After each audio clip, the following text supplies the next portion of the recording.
ഞാൻ മന്മഥൻ മുതലാളിയാണ്. ഞാൻ ദീപാവലി ആഘോഷിക്കാൻ വേണ്ടി നാട്ടിൽ വന്നിരിക്കുകയാണ്. ഞാൻ നാട്ടുകാരെ വിട്ട് ഒരു ദീപാവലിയും ആഘോഷിക്കാറില്ല.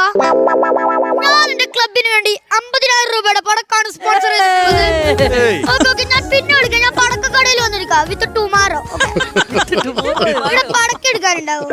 സാറ് പടക്കം എടുക്കാൻ വന്നെയാണ്. ഈ ഇരിക്കുന്ന പടക്കം എടുത്തിട്ട് അവിടെ വെച്ചിട്ട് സാറ് പൊക്കോ. സാറ് ഇതൊക്കെ വിൽക്കാൻ വെച്ചേക്കുന്നതാണ്.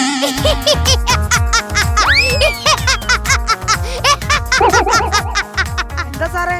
അല്ല, ഈ കോമഡിക്ക് ഞാൻ ഇത്രയെങ്കിലും ഒന്ന് ചിരിക്കണല്ലോ. പിന്നെ താൻ എന്റെ പടക്കം എടുക്കണ്ടേ കേട്ടോ. അതിനാ സാറേ? താനെടുത്താ ചിലപ്പോ ചീറ്റി പോവും. മോളെടുത്താ മതി കേട്ടോ. ശരി സാറേ. 2 ഗുണ്ടെടുക്കട്ടുമാ? 2 ഗുണ്ടിന്റെ കൂടെ ഒരു ചായയും കൂടി എടുത്തോ. സാറ് പറഞ്ഞ കോമഡിക്ക് ഞാനും ഇത്രയും സാറേ. പിന്നെ ഒരു വെറൈറ്റി ഐറ്റം വന്നിട്ടുണ്ട്. ദാണ്ടേ മുക്ക് പടക്കം എടുക്കട്ടാ? മുക്കൊടുക്ക? മുക്കൊടക്കത്തിന്റെ ആവശ്യം ഇപ്പില്ല. 2 എടുത്ത് കവറിലിട്ടേക്ക്. നാളെ രാവിലത്തേക്ക് വേണ്ടി വരും. അല്ല, ഈ മുക്കൊടക്കത്തിന്റെ ഒക്കെ അഹങ്കാരം അല്ലേ? അതെന്താ സാറേ? അല്ല, ഇത് മുക്കിയാലല്ല പൊട്ടത്തുള്ളൂ.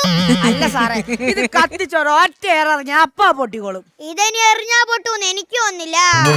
ഇങ്ങ പാരുങ്ക സാർ, പാമ്പ് ഗുളിക എടുക്കട്ടുമാ? അതെന്നെ അടിപൊളി സാധനല്ലേ പാമ്പ് ഗുളിക. കഴിഞ്ഞ ദീപാവലിക്ക് ഞാൻ പാമ്പ് ഗുളിക മേടിച്ചിട്ട് വീട്ടിൽ വെച്ച് എന്റെ അപ്പൂപ്പൻ അത് ചുമേര ആയുർവേദ ഗുളിക അതെടുത്തങ്ങ് വിഴിഞ്ഞു. ഒരു വീടിയും കത്തിച്ച് ചുണ്ടത്ത് വെച്ചതേ ഓർമ്മയുള്ളൂ. എന്റെ അപ്പൂപ്പന്റെ വായിന്നും മൂക്കിന്നും ചെവിന്നും ഇത്രയും നീളുള്ള പാമ്പാണ് പുറത്തു വന്നോണ്ടിരുന്നത്.